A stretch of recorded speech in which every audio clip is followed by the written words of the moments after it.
Siapa sangka, rokok yang sering kita lihat sehari-hari ternyata punya sejarah yang super panjang dan menarik. Yuk, kita telusuri bareng-bareng gimana ceritanya rokok bisa ada di dunia dan juga di Indonesia. Kisah ini dimulai jauh sekali, sekitar tahun 600 sebelum Masehi. Waktu itu, penduduk asli Amerika sudah mulai menanam tanaman tembakau. Mereka adalah orang pertama yang mengenal dan menggunakan tanaman ini. Lalu, sekitar tahun 1 Masehi, kebiasaan mengonsumsi tembakau sudah jadi hal yang lumrah bagi mereka. Awalnya, mereka nggak langsung merokok seperti sekarang loh. Cara mereka mengonsumsi tembakau itu macam-macam.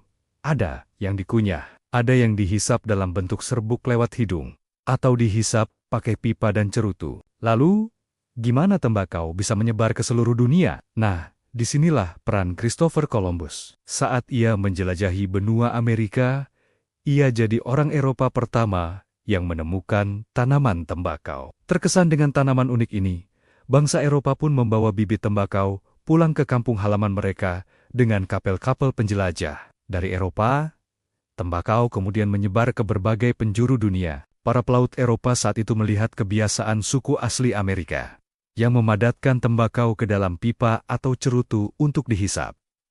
Mereka pun mulai meniru kebiasaan ini. Nah, dari sinilah muncul ide baru. Daripada pakai pipa, kenapa nggak membungkus tembakau dengan kertas khusus, lalu dilinting pakai tangan? Inilah cikal bakal rokok yang kita kenal sekarang. Cara baru ini ternyata cepat banget populer, terutama di kalangan para pelaut dan tentara karena lebih praktis. Pada tahun 1830, tembakau yang dilinting pakai kertas ini akhirnya sampai di Perancis. Dan dari negara inilah istilah sigaret atau rokok pertama kali muncul. Awalnya, rokok dibuat satu persatu dengan tangan, jadi produksinya terbatas banget. Tapi semua berubah ketika mesin pembuat rokok ditemukan. Mesin pertama dipatenkan oleh Juan Nepomuceno Adorno dari Meksiko pada tahun ke-1847.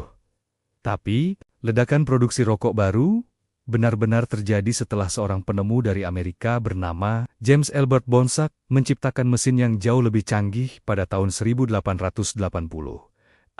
Mesin buatan Bonsack ini luar biasa. Dalam sehari, mesinnya bisa memproduksi rokok dari puluhan ribu hingga jutaan batang. Sejak saat itu, rokok menjadi produk massal yang bisa dijangkau oleh lebih banyak orang. Sekarang, kita pindah ke Indonesia. Ternyata, Indonesia punya cerita rokoknya sendiri yang khas, yaitu rokok kretek. Sebelum kretek populer, masyarakat kita sudah mengenal rokok klobot, yaitu tembakau yang dibungkus dengan kulit jagung kering. Tapi kretek membawa revolusi tersendiri. Penemu rokok kretek adalah Haji Jamhari dari Kudus, Jawa Tengah, sekitar tahun ke-1880.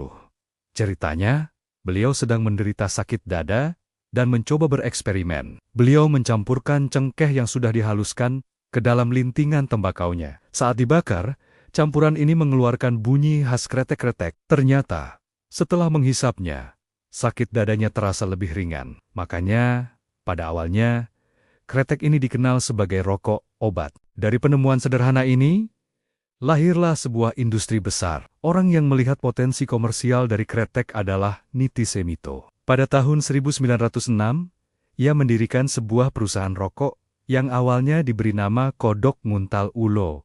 Unik ya namanya. 2 tahun kemudian, pada 1908, nama itu diubah menjadi Capbal 3. Dan inilah pabrik rokok komersial pertama yang tercatat dalam sejarah Indonesia. Niti Semito bahkan dijuluki sebagai Raja Kretek pada masanya. Selain Capbal 3, ada juga perusahaan kretek lain yang berdiri di masa-masa awal, seperti Gunung dan Kelapa pada tahun ke-1913.